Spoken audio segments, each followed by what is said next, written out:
Broadcasting live from the Capital OTB studios, this is Racing Across America with Seth Merrow.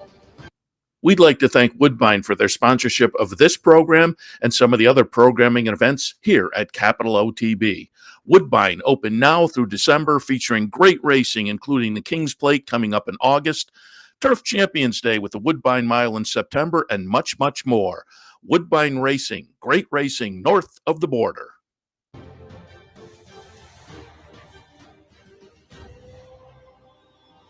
Good morning and welcome to Racing Across America on this June 1st, a beautiful day here in the Capital District. And again, we are clearly counting down the days. We will be live from our backstretch set on Wednesday morning, and then the action really kicks off on Thursday for the Belmont Stakes Festival. And excitement, I've been saying, it's been dialed up to 11 for a while now, maybe going up to 12 or 13. So we're looking forward to that. But all of that said, it's a really nice stakes day all over the place today. And a little bit later on, we'll be joined by Ron Gierkink, who covers Woodbine for the Daily Racing Forum. We'll talk their stakes action this afternoon, but also a very nice stakes day down at Churchill today. Stephen Foster preview day. So who better to connect with than our friend Joe Kristufek? You see him doing the pregame show and the paddock commentary down there at Churchill. Joe, good morning.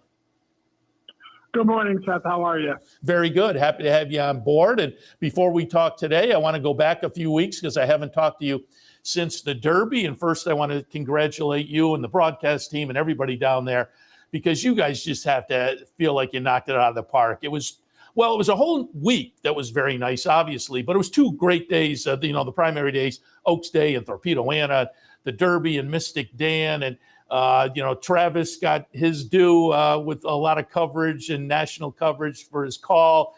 I had Caitlin on after the bonkers Twitter video she sent out there, kind of touting the top three finishers. But as I say, we were in here doing our programming, and so we were watching the feed, and you and the broadcast team did a great job as always. And our friend Tony Kalo, now part of the group. So you guys should be very happy. I'm sure you are, but also the racing office. And again, just a great week, but a really good 2 days of racing. Stakes action was very good. Performers in the various divisions that'll be worth watching throughout the summer. So give us some of your impressions on Derby week down at Churchill.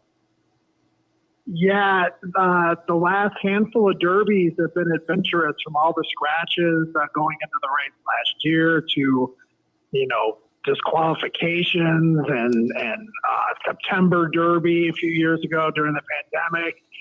This Derby, all the stars absolutely aligned for Derby 150 with the new paddock, which is absolutely sensational stuff. I hope you get a chance to see it in the near future.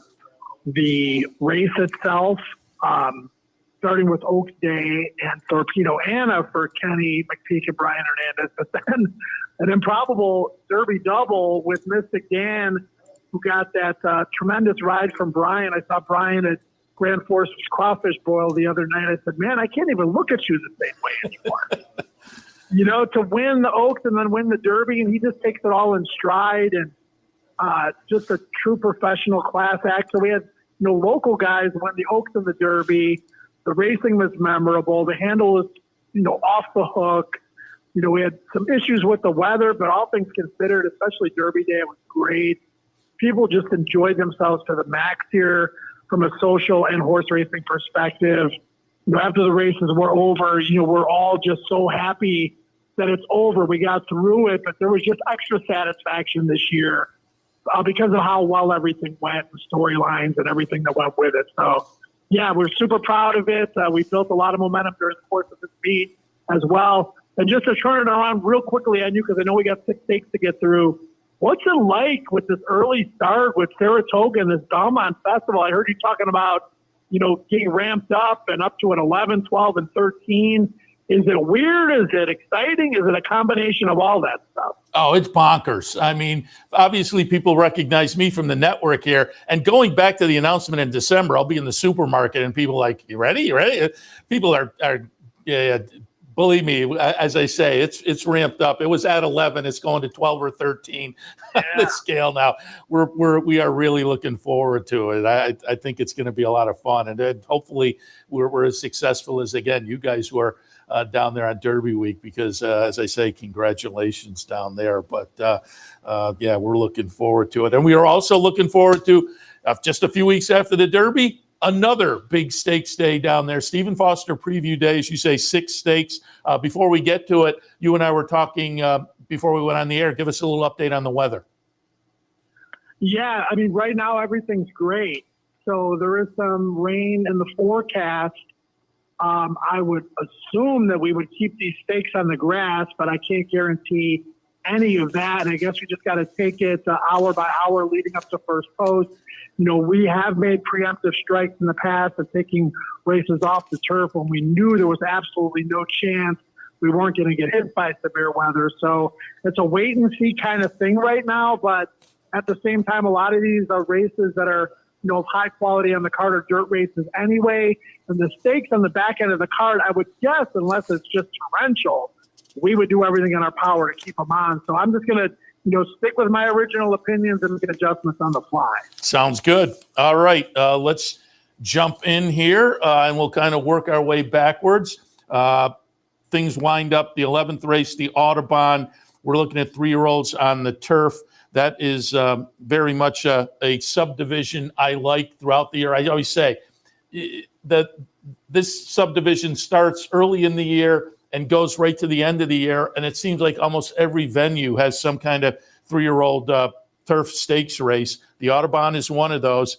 I'm taking a little shot with Cagino, who I think had a little traffic maybe in the last start, ran very well to be a close-up second in the Transylvania just before. It's our friends at West Point Thoroughbreds.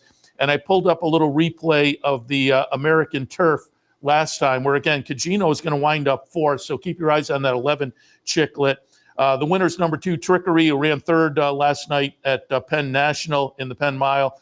Formidable Man runs 2nd to 4. Number 3, Laganos, runs 3rd. They're all back. The 2nd, 3rd, and 4th place finishers are all back this afternoon. But as I say, you see Cagino making a late run here.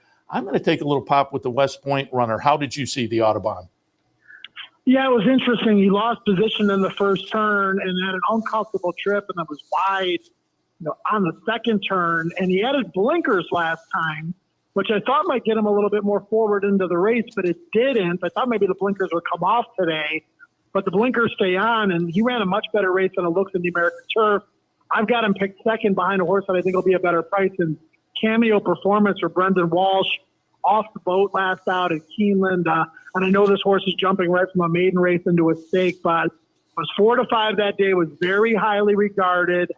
I did not have the cleanest of trips, rallied very stoutly, galloped out tremendously well. And the horse he beat, Greenlight, came back at Churchill Downs a couple of weeks ago and broke his maiden by the length of the stretch in a turf race, which you don't see every day on the grass, particularly in 2-turn races. So expected value 6 to 1. You know, it seems like Jose Ortiz, Tyler Gaffleone, you know, Irad's here this weekend, Francisco Arrieta. They've been winning the vast majority of the races here. Luis Saez. So you got to look for those guys and look to see who they're riding. Tyler's on this one. The horse is 6 to 1. Coming out of the maiden win, I think he'll get some value, but I think this horse has a very, very bright future. Yeah, I have him right in the mix as well. I totally agree with everything you said there. And we were talking on the handicapping show earlier. I think Jose Ortiz is probably happy with the Kentucky move. Currently, I just pulled up the stats when we were doing the earlier show after yesterday's race, or after the most recent racing. Now 5 ahead of Tyler Gaffleone and on top of the leaderboard. So it's a nice move to Kentucky for Jose Ortiz. Dude's winning 2 or 3 races a day, seemingly, especially the last week or two. And, you know, he's not paying $15, $18, $20 with these winners. A lot of them are favorites, honestly, Seth, their second choices. So he's getting on really live horses, and he's making those mounts count. Yeah, it's been interesting to watch. All right, the Blame is the 10th race this afternoon, $275,000, grade 3 event, 1 1/8 miles. I pulled up a replay, Keeneland, April 19th. It'll be number 10, Cagliostro. I'm rolling the dice a little bit here. Speaking of Jose Ortiz, he's on board for Cherie DeVaux, who I just think is going very well now. She had that nice Preakness weekend, certainly. Dreamlike in the mix for me. Tapit Trice. Fawcett Departure for Kenny McPeak.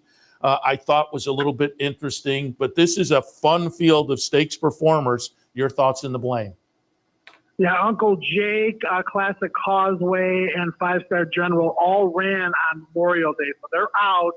Takes a little bit of steam out of the race. Frosted Departure looks about as loose and lonely as you can get, but I don't know about the 1 1/8 distance for him, which might change the dynamic and the strategy and the game plan for some of his rivals. You know, I like that Kyostro race as well, Seth. I think this is a horse that should be bigger, stronger, faster, smarter as a 4-year-old than he was at age 3 when he showed quite a bit of promise. Cherie's been very patient with him. Scored the next victory over Dreamlike, but what I will say about that race, that was a short stretch 1 16. This is a long stretch 1 8. So that might be the equalizing factor for Dreamlike. You know, he's been running in the Pennsylvania Derby, the Breeders' Cup Classic, the Wood Memorial, all while he's been eligible either as a maiden in the Wood or as a first-level allowance race in the other Grade 1. Ran in a first-level allowance race, lost to a stakes caliber horse in Kyostro, now right back in a stick again. So I'm going to give Dreamlike a slight edge here. He showed a little bit better tactical speed last time out, and I think that would be the key to him winning this one today. And Irad on board there. And again, with no New York racing, Irad taking advantage and going down for the big stakes day at Churchill. The Regret, race number 9 this afternoon, Grade 3 event, $275,000, 1 1/8 on the grass for the 3-year-old fillies. I pulled up a replay of the Edgewood going back to May 3rd. The winner will be number 10, Dynamic Pricing, but number 11, Way to Be Marie, is in this afternoon. And number 13 here in the replay, Dancing and Dixie, is going to run third. I'm going to go with Dancing and Dixie off of that third place finish last time. You know, always, or the last couple of races, just come from way out of it. You're always up against it a little bit, but I just think she may be set up nicely today. Way to Be Marie is in my mix. Buku, the number 6, and Hello Hollywood, also interesting to me. What did you see in the Regret? Yeah, I believe Dancing and Dixie is scratched. So I hate to disappoint you on that one. But speaking of disappointments, I made my biggest bet of Kentucky Derby week on Way to Be Marie in the Edgewood. And, man, she ran way too good to lose that day. She was wide the whole way. She made the lead at the top of the stretch. She fought as hard as she could.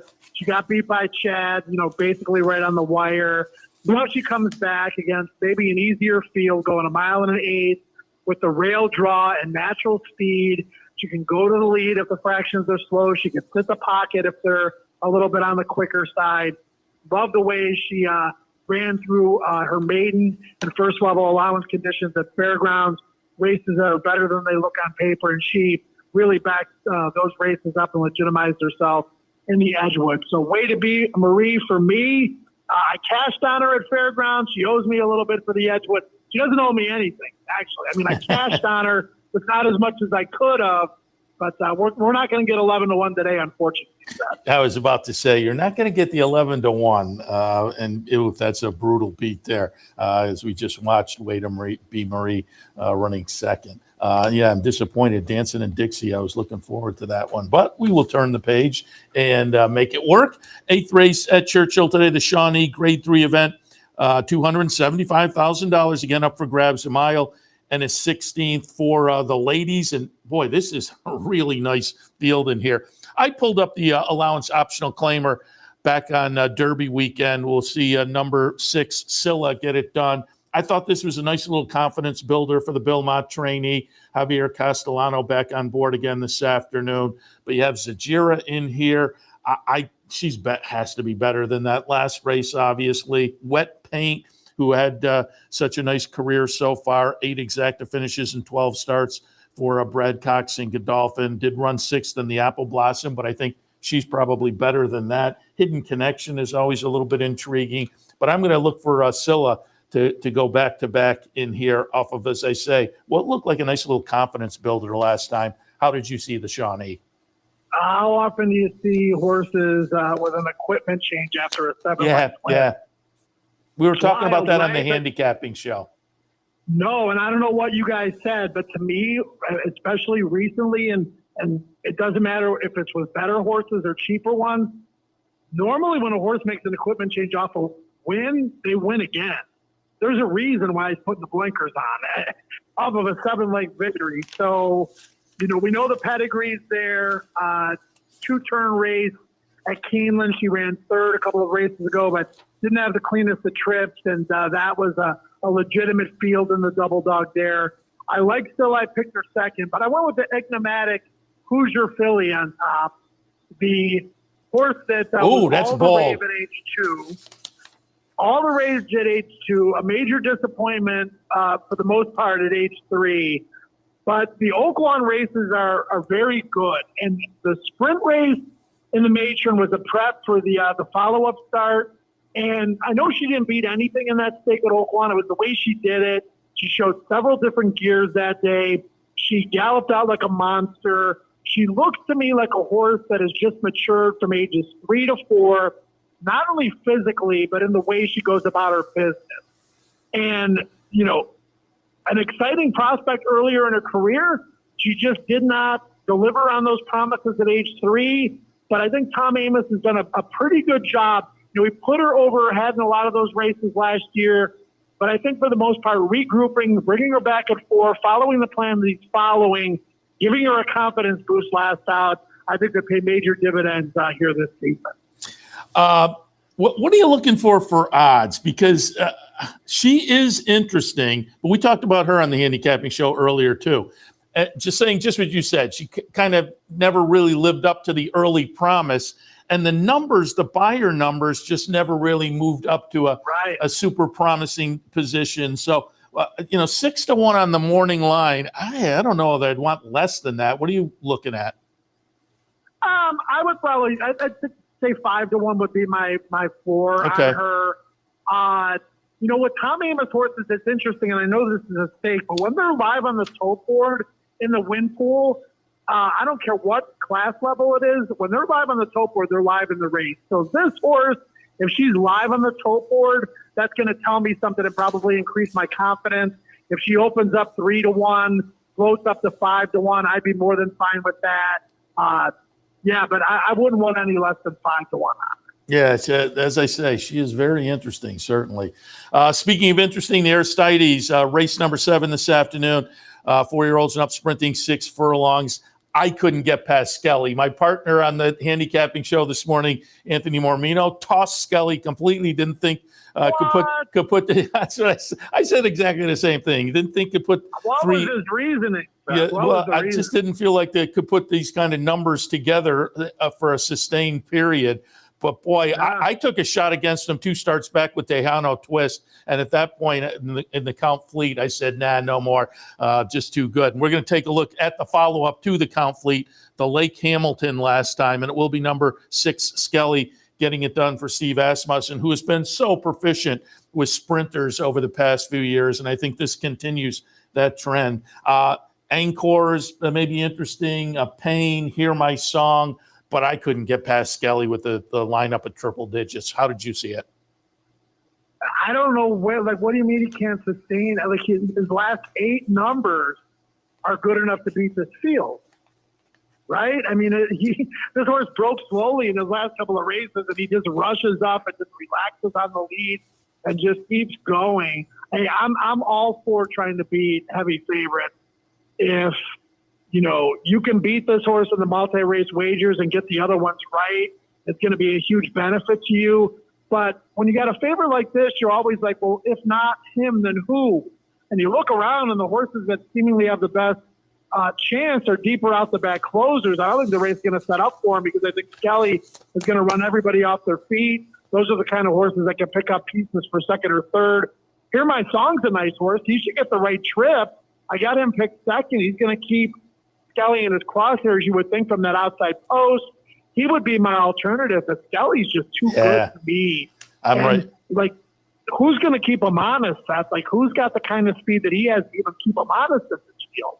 I'm right with you. He's just, I mean, he can come backwards on the numbers and still have an advantage on this field, I think. He's just, he looks like a monster in here to me. Free space to me, yeah. All right, we will start the stakes action in the Arlington. That's race number 6. They're on the turf at 1 1/16. I put the Charlie Appleby horse on top. I put Emmanuel second, but I'll tell you what, and I pulled up a replay. I think if folks want to play around and go for an alternative, I do think Northern Invader with Cherie and West Point, Jose Ortiz is very interesting. And I pulled up a replay going back to Keeneland on April 19th. It'll be number 11, Northern Invader, getting it done, as we can see in the West Point Silks there. He's interesting to me. Again, I went with Ottoman Fleet on top and Emmanuel second, but I'm going to play it around a little bit with Northern Invader. How did you see the Arlington? Yeah, I saw Northern Invader twice at Fairgrounds. He lost the Woodchopper, final chance to run as a 3-year-old, to a Gigante, who's a nice horse. And then, he lost an optional claiming 2 other than at Fairgrounds against a pretty average, slightly better than average field, I'll say. Now, he did get to the lead from the 10 post last out, and he was able to seal the deal. Maybe he likes to be on the lead. I don't necessarily think he's going to get the lead here, but maybe he will, because Emmanuel probably does his better running when he can just stalk from off the pace. As far as the favorite goes, Ottoman Fleet, I don't know how he lost to Fort Marcy. He looked like he was going to win that race for sure. He seemed to lose focus a little bit in the stretch. I thought we might see him with blinkers on for this race, but no dice. He's the one to beat. I went with Smoke and Tea. If you want to pull up a replay, look at his race in the opening burst. Lost position on the first turn. He was in tight. He was steadied, was very eager, basically dragged Johnny Velasquez into a very tight spot and an uncomfortable trip, and he still ran third that particular day behind a legitimate winner in Carl Spackler. So 5-1 on the morning line, Smoke and Tea. If he can just get comfortable on the backstretch and in a good stalking position, I think he's going to be a handful in the stretch. Yeah, I took a close look at him. He's interesting to me as well, I must say. All right, that's the stakes action down at Churchill. Really nice day. Stephen Foster preview day, and folks can certainly tune in, watch the pregame show, and you and the broadcast team down there with the paddock commentary as well. As I tell you all the time, you guys do a great job with that. And as always, when we have you on, I also want to hit on Brilliant Racing, your partnership. If folks want to check out more, brillianthorseracing.com. You can follow your Brilliant Racing Twitter feed, X feed as well. But give us a little update. You and I were talking before we went on the air. You got some potential entrants coming up.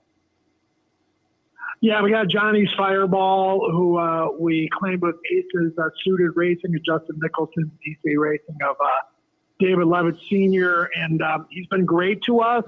He's had more trouble trips than he's had clean trips. He still always manages to find a way to hit the board. Won a couple of races for us, and he's entered this coming Thursday at an optional claiming 3 other than, very much like his chances. Of course, trains like a machine, and he's about as professional, as consistent as they come. He's been a joy to have in the barn.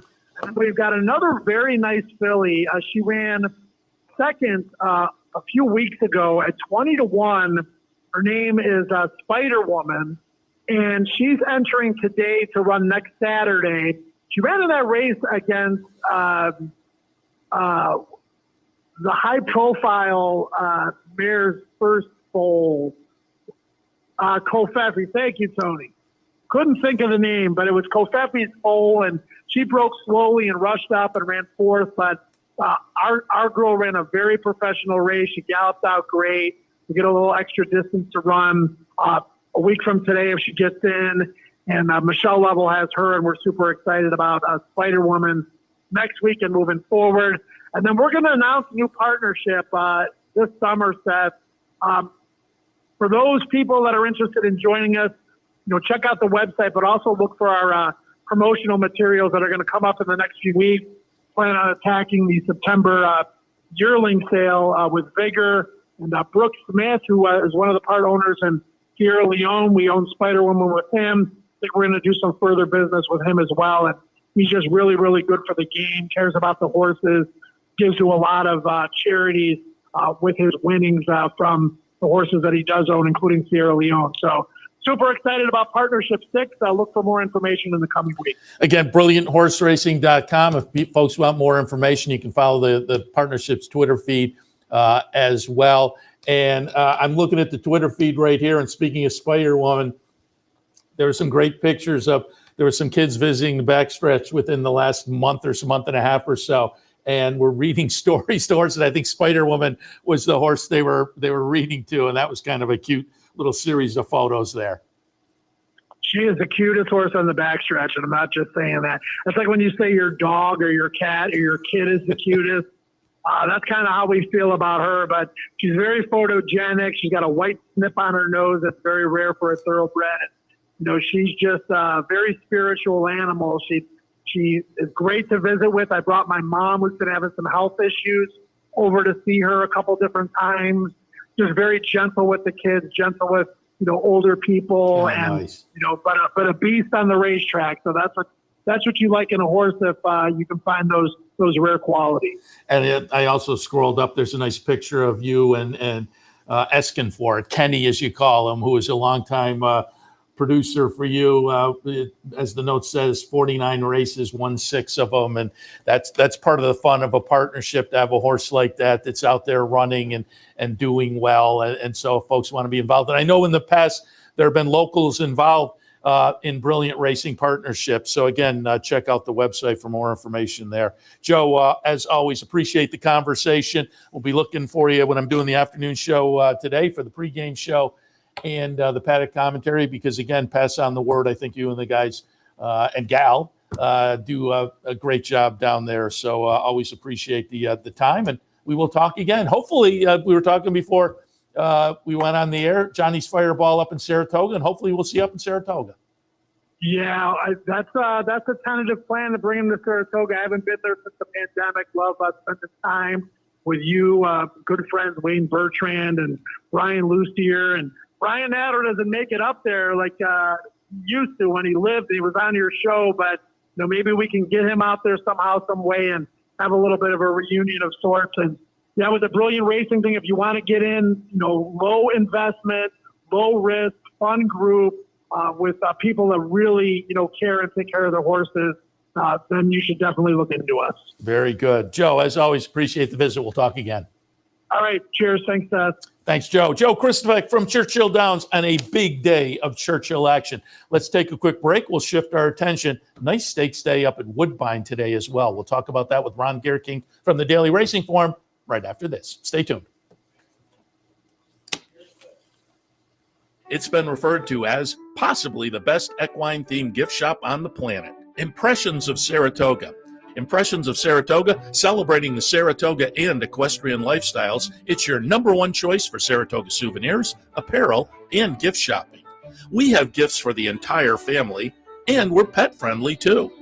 Visit us online at impressionssaratoga.com or come on down. Impressions of Saratoga, 368 Broadway, downtown Saratoga.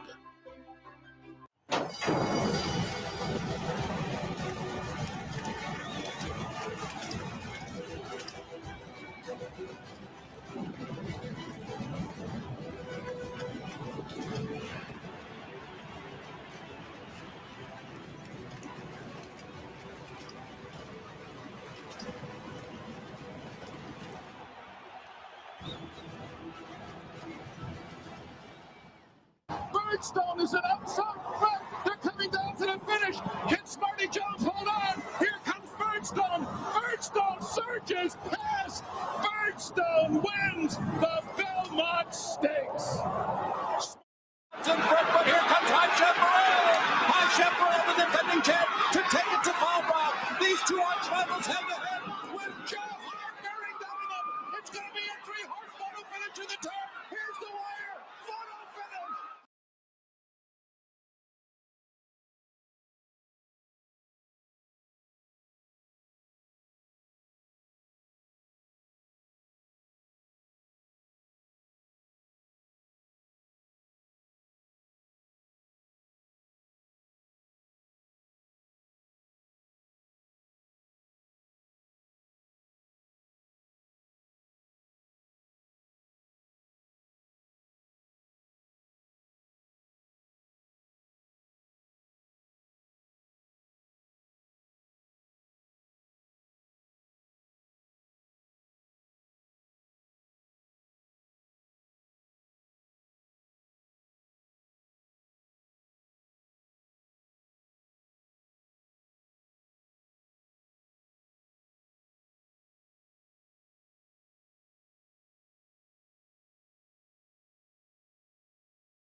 Welcome back to Racing Across America. And of course, today, Racing Across North America, because as noted earlier, nice stakes action up at Woodbine today. 4 nice stakes. We'll hit on all of those with our guest. It's our friend Ron Gierkink from the Daily Racing Forum, covers Woodbine. And we see Ron up in the press box when we head up to Woodbine. And we expect to see him this year when we're heading up a little bit later on. It's been a couple of years, but we expect to be up for the Woodbine Mile. Ron, good morning.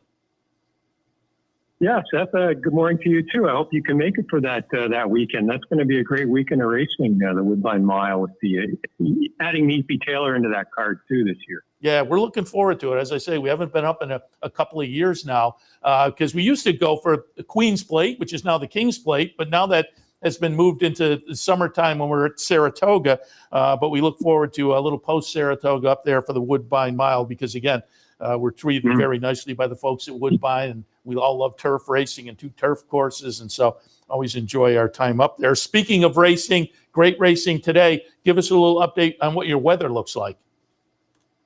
Yeah, it's a beautiful day, firm turf, sunny and pleasant, not too hot. So it's really an ideal day for this the 4 graded stakes on this card this afternoon. Yeah, as I say, it's a nice. It had a title. I saw a title. Is it Super Stakes Saturday? Am I right there?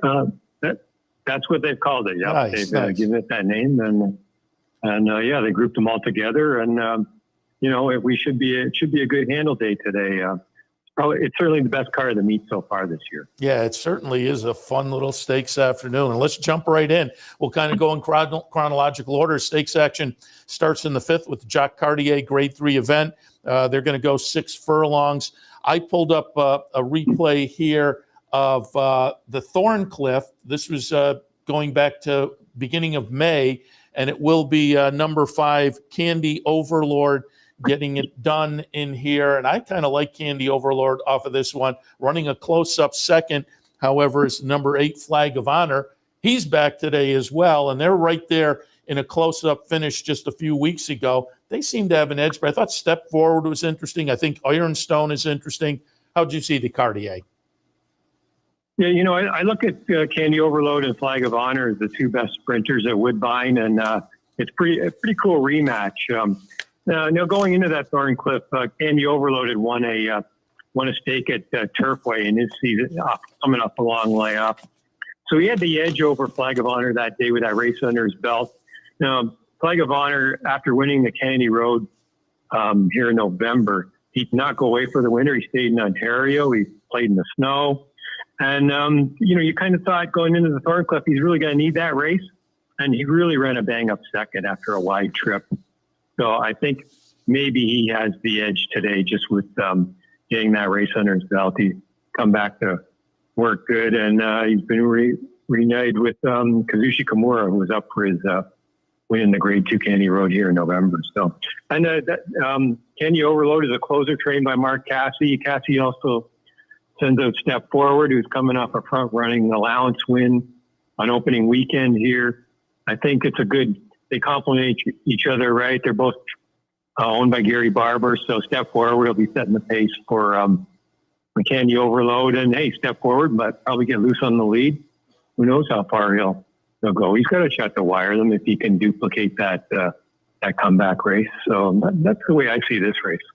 Yeah, I think it's fun, and as you say, the nice little rematch between Candy Overload and Flag of Honor makes it fun. But the other quote unquote Mark Cassey runner also intriguing. And speaking of that, just talk a little bit about early in the meet. It seems like Mark Cassey, no surprise, off to a good start to the meet, as is Marty Drexler, who's going well. And talk a little bit about your approach. When you get to the meet, I've said it because I've handicapped on our afternoon show Woodbine now a few times early in this meet. And a lot of the Woodbine horses, as you kind of alluded to with horses in this race, took the winter off and then come back. How do you look at those comebackers? And when I'm looking at a race, I give maybe a little bit of an edge to, particularly now that we're a few weeks in, some of these horses are coming off of that layoff. Some of them maybe already have at least one race under the belt. I'll give them maybe a little bit of an edge. Or like the Drexler horses who had some starts maybe at Gulfstream. I just think maybe they have a little bit of a fitness edge at this time of year. Yeah, I mean, early in the meet, that's certainly the case. You look at the winter race runners, and maybe as a value play, you look at DRF Formulator, you look at a horse's career and see how they ran off a layoff when they were fresh or first time out in their career in the past. And that's sometimes a viable long shot angle for some of the locals who didn't go away. I mean, if you go to the 7th, the Belmahon Stakes, Seth, you look at Solo Album, she was arguably the best 3-year-old filly at Woodbine last year. I mean, she had a great year, but she's very inconsistent. I mean, even though her comeback race at Gulfstream was dismal, I would think that just the fact that she was somewhere and she has a race under her belt, I would expect her to get back on the beam today. She's really, when she's good, she's really good. Like when she won the Grade 3 Celine last year. And this is interesting in this race because it's just that. And this is the Belmahon. That's race number 7 this afternoon, mile and a 16th. And I'm pulling up a replay of the La Provante going back to December. We're going to look at Fashionably Fab, the number 2 horse, Get It Done. That was the 4th in a 4-race win streak. And I think this horse is live off the layoff, but I put Millie Girl on top on just what you said. I have Solo Album in the 3rd spot with the Gulfstream race, which I think the horse is better than. We'll put some fitness in. But I went back just what you talked about. If you go back to the beginning of last season, off a layoff, Millie Girl won for Catherine Day Phillips. So I thought Millie Girl was interesting. We just saw a Fashionably Fab win the 4th of 4 straight wins at the end of last season. So they're coming off of layoffs. They're interesting to me. I do think it's a very intriguing race because of just that strategy. How do you figure in the horses off the layoff versus maybe Solo Album, who has a little bit of fitness? It wasn't a spectacular race, obviously, but did add a little bit of fitness. So what are your thoughts in the Belmahon? Yeah, like I said, I'd like Solo Album. I anticipate her waking up again. And I think Sahin Savachi gets along with her really well, and she loves it up here at Woodbine. I mean, I kind of took a stand against Millie Girl because, she's been off 6 months, and I saw a couple of her earlier works, and they weren't great. Okay. But I think she's probably worked better going into the race since those earlier works. And, yeah, and, she does have that history of firing when fresh, but she's 6 years old now. She's going to be the first or second choice. So I took a stand with her on this particular day. And the other Mark Cathy runner, Forever Dixie, she was off for a while before she won a conditioned allowance on the grass at Gulfstream back on April 21. So she should be sitting on a good race too. And she's pretty consistent. Her only bad race really last year was in the Ontario Derby against the boys. Yeah, so I like those two. I will say the 5-2 on Millie Girl wasn't adding to my intrigue there, but I'm not sure that one might not float up a little bit off the layoff. She could float up a bit. Yeah, she was champion older female on the main track in Canada last year. Millie Girl was, and for good reason. I mean, she was, she got good at the end of the year, and she ran well under a variety of circumstances. Yeah, I'm going to be interested to see how the odds shake out in that race. All right, the Royal North also on the agenda. That's race 8, 6.5 furlongs on the turf. And I'm going to pull up a Churchill race, a little bit interesting for a Woodbine Stakes race, but we're going to take a look at Derby weekend at the Unbridled Sydney. It'll be overcharged, who just would not be denied over Secret Money. Secret Money is the number 9 horse. Overcharged is the number 2. And again, Overcharged looked beaten at the top of the stretch and just, as I say, would not be denied. But a nice run later on from Secret Money. And off of that effort, I'm going to put Secret Money on top in here. But I thought Play the Music was interesting. Baby No Worries at a price I thought was intriguing. Miss Speedy goes out for Mark Cassie. I think it's a fun little turf sprint. How did you see the Royal North? Yeah, I like Secret Money as well too. I mean, you could argue that Overcharge is maybe the best female turf sprinter on the continent, right? That I think she didn't really like the yielding turf that day, and she still gutted it out. And for Secret Money to be beating a neck to her that day was pretty good. I mean, she's been running in shorter sprints, but yeah, you go back to the Grade 3 Music City at Kentucky Downs going 6.5, and she won, which is the distance of this race. Sort of this is a bit of a downhill course. That's more of an undulating course at Kentucky Downs, but there's a good race there. So I think it's between her and Play the Music, who she came back here and won the Grade 3 Whimsical on the Tapeta. She's just as good on the turf.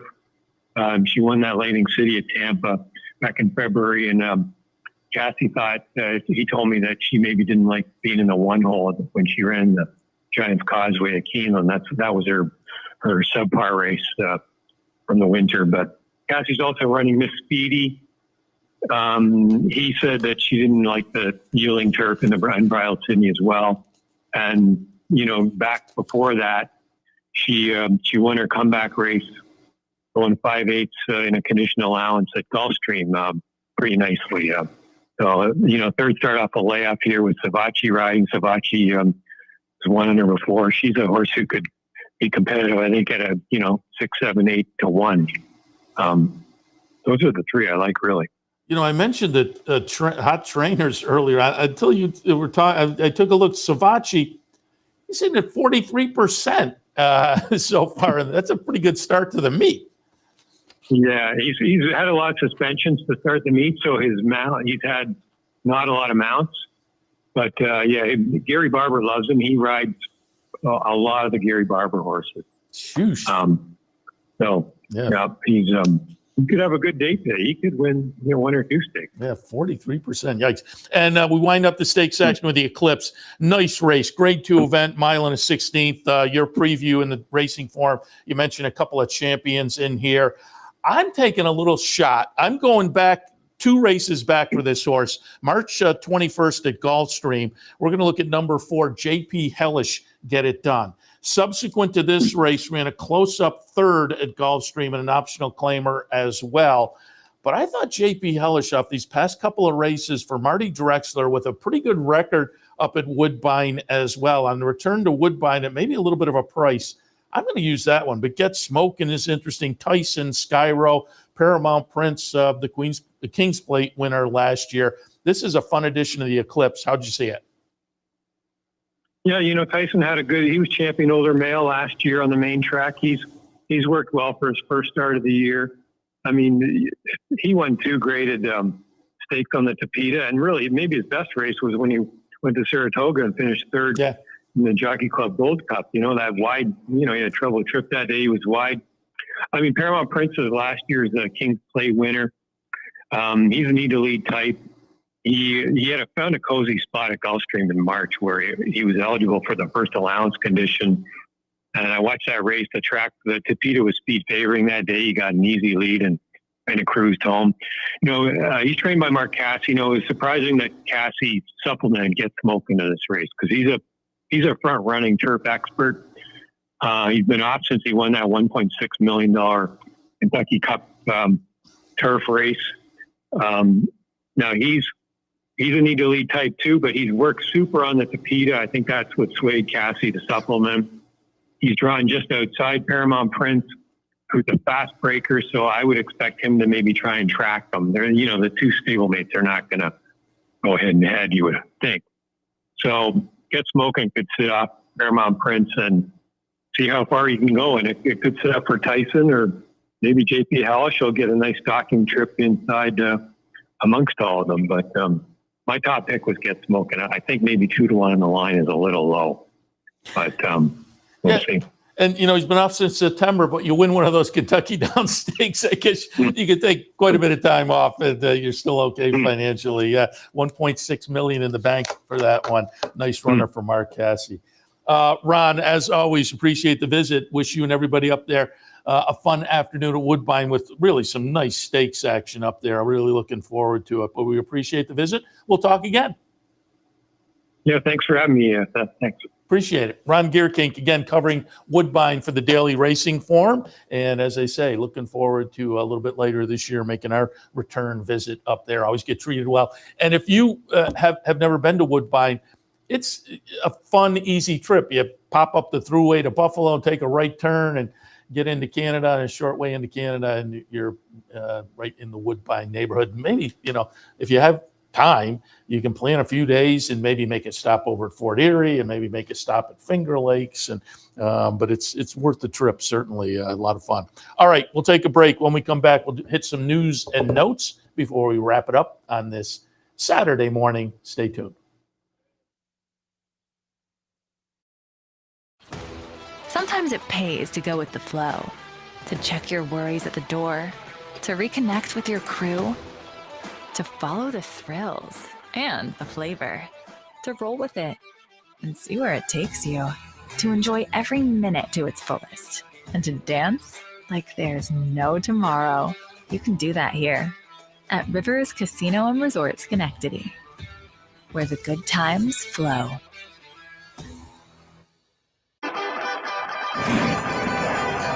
Want to get your career in horse racing off to a fast start? Well, the University of Arizona's Racetrack Industry Program is your winning ticket. The Racetrack Industry Program has served as a springboard to some of the industry's most successful individuals, with a proven track record of job placement right out of college. If you want to earn a degree in the exciting horse racing industry, the Racetrack Industry Program can put you in the winner's circle.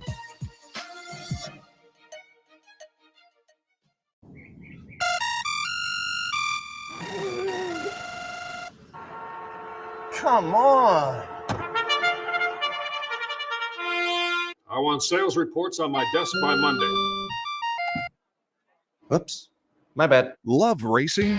RTN brings you every live simulcast on your home television, plus live video streaming and race replays on your PC and mobile devices. To order, visit rtn.tv. RTN, a breed apart. Welcome back to Racing Across America. And as I said, Racing Across North America this afternoon, because we took a look at that really nice stakes card up at Woodbine, but nice stakes action across the pond as well. Coming up at about 11:30 our time, we'll show it here on the network. You can play it. The Epsom Derby, absolutely historic stake. You can pull up PPs if you're a Capital OTB Bet member. Pull up PPs on the website. Field of 16 in here. And I'm just looking, Aidan O'Brien, City of Troy is the morning line, 3-1 favorite. There's a co-choice, another Aidan O'Brien runner at Los Angeles. It's always funny, these European runners.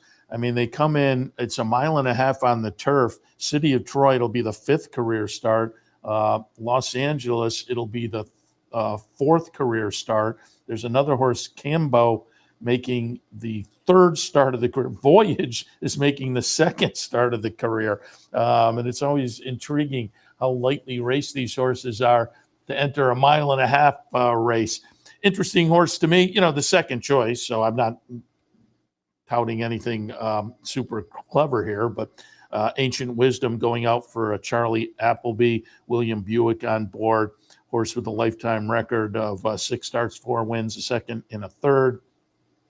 Comes out of a 2nd at York back on May 16th in the seasonal debut. So Ancient Wisdom, the number 2 horse, could be intriguing. But again, the Epsom Derby scheduled to go off our time at about 11:30. So a little over half an hour away. And again, we'll be showing it here on the network. It was announced this week, Frank Miramonte, our friend Frank Miramonte, will be announcing up at Saratoga, Belmont at Saratoga, including obviously the Belmont Stakes. You'll also be the voice in the booth for the Fox broadcast. Frank is in the midst of Santa Anita. So Frank, in the article I read, thanked the folks at Santa Anita for allowing him to take the time off to come do the duties during the Belmont Festival at Saratoga. While he's doing it, Alan Buckdahl, who is a backup announcer at Santa Anita, will fill in for the 4 days that Frank will be in Saratoga. So looking forward to Frank. Hopefully maybe we can get Frank to sit in with us some morning over on the backstretch while we're there. But again, congratulations to Frank. Always does a great job. And now the voice of Saratoga. But Chris Griffin, now the voice of Belmont. And so how's this going to work out? But Frank is going to jump in and do the calls for the Belmont Stakes Festival here in Saratoga starting next Thursday. And speaking of Belmont Stakes Racing Festival right here at Saratoga, post times have come out. Again, the first card has been drawn. I think they'll do Friday today, Saturday and Sunday tomorrow. I think essentially, I think the 4 days by tomorrow, I think will be all drawn, except for the Belmont Stakes and the Met Mile. Those get drawn Monday at 5 o'clock. So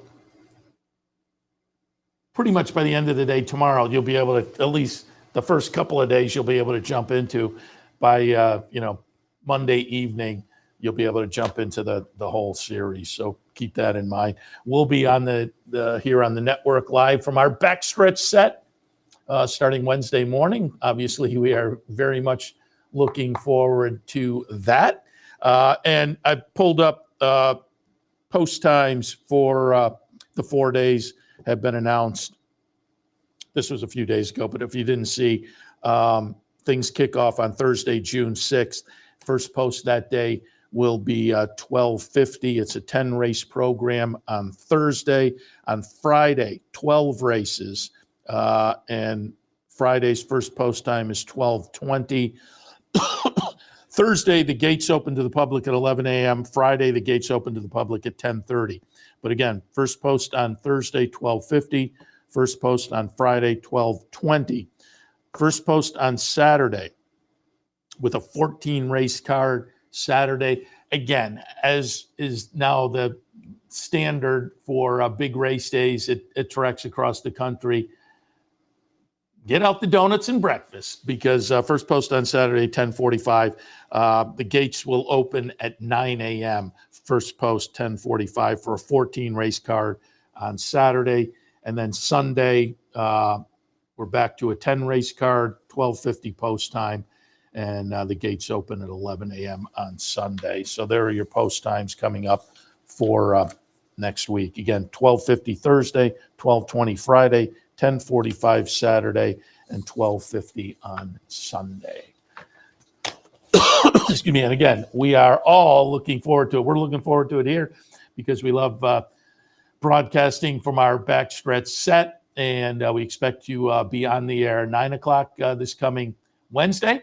Should be a lot of fun. And then kicking things off formally with Handicappers Report, Racing Across America, for race day action on Thursday. So again, really looking forward to it. And I know from talking to everybody out there looking forward to it as well. There's a downtown concert on Wednesday. They'll close Broadway. I think it's on the street down by the city center, Blues Traveler. So a nice kickoff to the week. That should be fun. The weather right now, we'll keep our fingers crossed. They're looking potentially, as I saw it should be okay. There's some rain maybe. I only saw as far as Friday. There's some rain maybe Friday, Thursday and Friday, but the little graphic they were showing was sun with a cloud behind it. So some sun, maybe a little rain.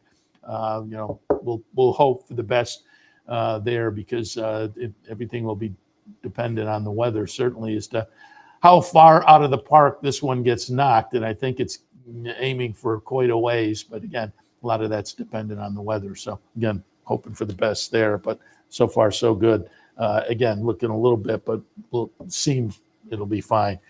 So we will keep the fingers crossed on that count. All right, I'm going to wrap it up for Racing Across America on this Saturday morning. But again, back in a while for a Saturday afternoon. I'm going to look at the tracks we've been looking at this morning. Again, no New York racing, week off in anticipation of having everything moved up and ready for Saratoga on Thursday. So no New York racing. I'm going to take a look at Woodbine. Their first post is 1:10.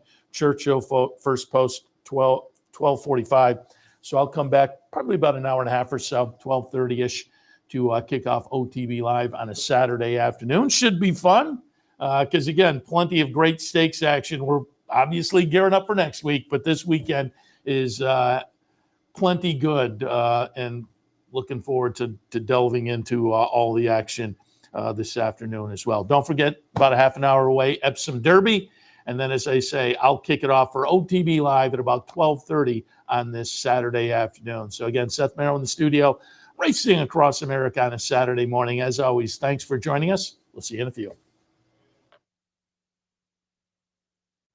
We'd like to thank Woodbine for their sponsorship of this program and some of the other programming and events here at Capital OTB. Woodbine open now through December, featuring great racing, including the King's Plate coming up in August, Turf Champions Day with the Woodbine Mile in September, and much, much more. Woodbine Racing, great racing north of the border. You're watching OTB TV, a service of Capital Off-Track Betting.